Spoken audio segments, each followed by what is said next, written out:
জিলহজ মাসের প্রথম দশকে যে ইবাদত, যে আমল, যে নেক আমল বান্দা করে, এই নেক আমলের চাইতে অধিক শ্রেষ্ঠ, ফজিলতপূর্ণ, অধিক মহব্বতের, পছন্দনীয় আমল আর আল্লাহর কাছে নাই। এই 10 দিনের আমল আল্লাহর কাছে এত পছন্দনীয়।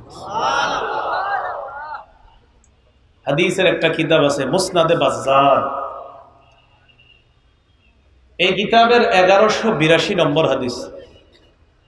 এইখানে একটা কথা বলে রাখা ভালো, দেখবেন আগে আমাদের দেশে অনেকে নাম্বার বলতো, নাম্বার এইভাবে বুখারীর এত নাম্বার, মুসলিমের এত নাম্বার, ইবনে মাজার এত নাম্বার, কিন্তু হাদিসটা বলে না, শুধু বলে এই হাদিসে এটা আছে, কিন্তু হাদিসে যে নবী কি বলছে, নবীর বাক্যটা কি বলে।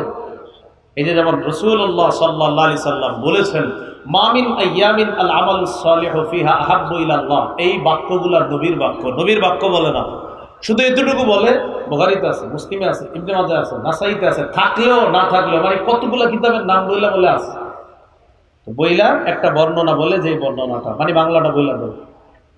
আমি নাম্বার বলি এই কারণে, এই জাতীয় ভুল ধারণা প্রত্যাখ্যান করতে হবে, আপনারা এই ধারণা থেকে ফিরে আসতে হবে, যে একসাথে এই 5-7টা কিতাবের নাম বইলা বুঝানো যে আমার চেয়ে বেশি কেউ জানে না, এই ভুল ধারণা থেকে বেরিয়ে আসবে। এরপরও যারা বলে তাদেরকে বলবেন, ঠিক আছে আপনি তো বললেন, নবীর বাক্যগুলো একটু শোনান, নবীর বাক্যের যে অনুবাদ যেটা করলেন, এটাই যে নবী বলছে, নবীর কথাটাও একটু শোনান, শোনানোর পরে এরপরে বলেন। আল্লাহ আমাদেরকে বুঝার তৌফিক দান করেন।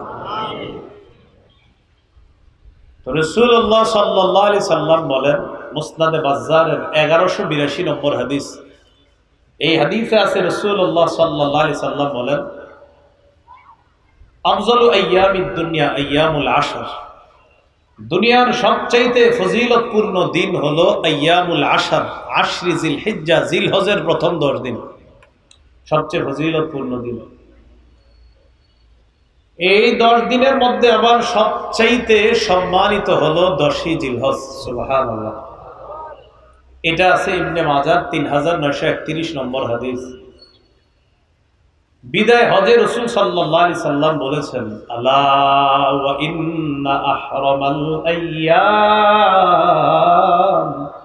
ইয়াউমুকুম হাযা, জেনে রাখো তোমাদের দিনসমূহের মধ্যে সবচেয়ে সম্মানিত দিন হলো আজকের এই দিন, তথা জিলহজ মাসের 10 তারিখের যে দিনটা, এই আজকের কোরবানির দিনটা হলো তোমাদের দিনের মধ্যে সবচেয়ে সম্মানিত দিন। এই দিনটা আমাদের দেশে ইনশাল্লাহ আগামী সোমবারই তো ইনশাল্লাহ, এটা হলো কোরবানির দিন।